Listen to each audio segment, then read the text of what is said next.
नमस्कार। आज हम बात कर रहे हैं फीचर इंजीनियरिंग की। ये मशीन लर्निंग का एक बहुत ज़रूरी हिस्सा है। इसमें होता क्या है कि कच्चे डेटा को मतलब ऐसे इनपुट या फीचर में बदला जाता है जिससे मॉडल बेहतर भविष्यवाणी कर सके। जी हाँ, बिल्कुल। और हमारी आज की इस बातचीत का जो आधार है वो एक लेख है, फीचर इंजीनियरिंग मॉडल प्रदर्शन में सुधार। ये लेख यही समझाता है कि सही इनपुट चुनना कैसे मॉडल की सटीकता तो बढ़ाता ही है, पर साथ ही उसे ज्यादा समझने लायक भी बनाता है। तो आज हमारा इरादा यही है कि हम समझें कि ये फीचर इंजीनियरिंग आखिर इतनी अहम क्यों है, इसके मुख्य पड़ाव क्या-क्या है और ये डेटा की जो छिपी हुई क्षमता है, उसे कैसे बाहर लाती है। ये सिर्फ डेटा जमा करना नहीं है ना, बल्कि उसे मॉडल के लिए सबसे असरदार शक्ल देना है। हाँ, और ये सोचने वाली बात है कि कैसे डेटा को सही तरीके से तराशना एक बिल्कुल औसत से मॉडल को भी एक बेहतरीन भविष्यवक्ता बना सकता है। चलिए, तो फिर इसी की तह में चलते हैं। हम्म। सबसे पहले, ये इतना महत्वपूर्ण क्यों है? लेख कहता है कि यह सिर्फ एक तकनीकी प्रक्रिया नहीं, बल्कि मॉडल की कामयाबी की चाबी है। हाँ, देखिए इसकी एक बड़ी वजह यह है कि अच्छी फीचर इंजीनियरिंग मॉडल को सिर्फ ज़्यादा सटीक मतलब एक्यूरेट ही नहीं बनाती, बल्कि इसे समझने में भी मदद करती है कि मॉडल किसी नतीजे पर क्यों पहुंचा। ये ट्रांसपेरेंसी बढ़ाता है।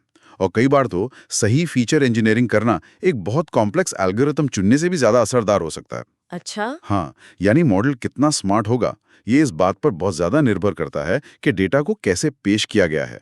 ये फर्क पैदा कर सकता है एक ठीक-ठाक मॉडल और एक शानदार मॉडल के बीच में। ये तो हुई महत्व की बात। अब अगर प्रक्रिया पर आए, तो लेख इसके कौन से मुख्य पड़ाव बताता है? पहला कदम आपने कहा डेटा को समझना। जी, पहला कदम है डेटा को समझना। इसका मतलब है डेटा में गहराई से उतरना, उसे एक्सप्लोर करना, साफ करना। जैसे मान लीजिए कोई जानकारी गायब है, मिसिंग वैल्यूज हैं, या कोई बहुत ही अजीब सी वैल्यू है, आउटलायर है, तो उसे संभालना। ये एक तरह से नींव तैयार करने जैसा है। ठीक है। डेटा समझने के बाद फिर फीचर चुनने की बारी आती होगी। है ना? बिल्कुल। अगला स्टेप है फीचर चयन। यहाँ हम उन इनपुट्स को या वेरिएबल्स को पहचानते हैं जो नतीजे की भविष्यवाणी के लिए सबसे ज़्यादा ज़रूरी हैं। इसके लिए कई तरीके हैं, जैसे स्टैटिस्टिकल टेस्ट्स हैं या फिर लासो रिग्रेशन जैसे एम्बेडेड तरीके भी हैं। एम्बेडेड तरीके। हाँ, मतलब वो मॉडलिंग प्रक्रिया के दौरान ही जो फीचर ज़रूरी नहीं लगते, उन्हें वो शून्य मान देकर तरह से हटा देते हैं। अच्छा, तो इसका मतलब ये हुआ कि कभी-कभी कम फीचर वाला मॉडल भी ज्यादा फीचर वाले मॉडल से बेहतर हो सकता है, अगर वो फीचर सही चुने गए हो तो। आपने एकदम सही पकड़ा, बिल्कुल। रिलेवेंस ज़्यादा ज़रूरी है क्वांटिटी से। इसके बाद आता है फीचर परिवर्तन, ट्रांसफॉर्मेशन। यहाँ हम डेटा को इस तरह बदलते हैं कि वो मॉडल के लिए ज़्यादा अनुकूल हो जाए। जैसे कि कोई उदाहरण? हाँ, जैसे सभी फीचर्स को एक ही स्केल पर ले आना, उसे नॉर्मलाइजेशन कहते हैं। हम्म। ताकि कोई एक फीचर अपनी बड़ी वैल्यू रेंज की वजह से ज़्यादा असर न डाले। या फिर अगर डेटा एक तरफ ज़्यादा झुका हुआ है, स्क्यूड है, तो उसे बैलेंस करने के लिए लॉग ट्रांसफॉर्मेशन का इस्तेमाल करना। हम्म। ये बड़े वैल्यूज के असर को कम करता है। हम्म। समझा। और फिर आता है फीचर निर्माण, फीचर क्रिएशन।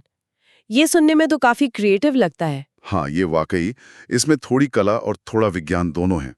यहाँ हम मौजूदा डेटा से नए, ज्यादा जानकारी देने वाले फीचर बनाते हैं। इसमें अपने सब्जेक्ट का ज्ञान मतलब डोमेन नॉलेज का इस्तेमाल हो सकता है। जैसे अगर ई कॉमर्स डेटा है, तो खरीदारी के टाइम से ये निकालना कि वीकेंड था या नहीं, ये एक नया फीचर बन गया। अच्छा।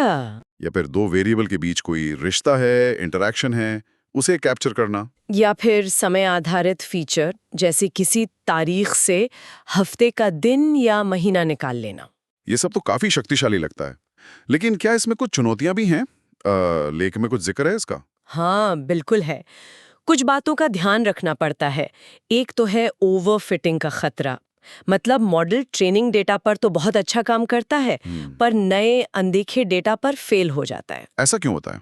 ये तब हो सकता है जब फीचर बहुत ज्यादा कॉम्प्लेक्स बना दिए गए हों या वो ट्रेनिंग डेटा के कुछ ज्यादा ही मुताबिक ढाल दिए गए हों। और कोई बड़ी चुनौती? हाँ, एक और बात, बहुत ज्यादा फीचर बनाने से मॉडल खुद बहुत जटिल हो सकता है और फिर उसे ट्रेन करने में वो कंप्यूटेशनल लागत और समय भी बढ़ जाता है। तो एक बैलेंस बनाना जरूरी है। बिल्कुल। तो कुल मिलाकर कहें तो फीचर इंजीनियरिंग मशीन लर्निंग का एक बेहद अहम पहलू है। ये डेटा को सिर्फ साफ या प्रोसेस नहीं करता, बल्कि उसे इस तरह से तराशता है कि मॉडल्स उससे बेहतरीन नतीजे निकाल सके और हमें साफ साफ समझ भी आए कि हो क्या रहा है। हाँ, इसे आप डेटा की असली क्षमता को अनलॉक करने का विज्ञान और कला दोनों कह सकते हैं। और ये जानकारी इसलिए मायने रखती है क्योंकि ये दिखाती है कि डेटा विश्लेषण में सफलता सिर्फ अच्छे एल्गोरिदम चुनने से नहीं मिलती, बल्कि इस बात पर भी निर्भर करती है कि डेटा को मॉडल के सामने पेश कैसे किया गया है। प्रभावी फीचर इंजीनियरिंग से बेहतर, ज्यादा भरोसेमंद और एक्शन लेने लायक मॉडल बनते हैं। बिल्कुल। और जाते जाते एक सवाल सोचने के लिए छोड़ जाते हैं हम सब।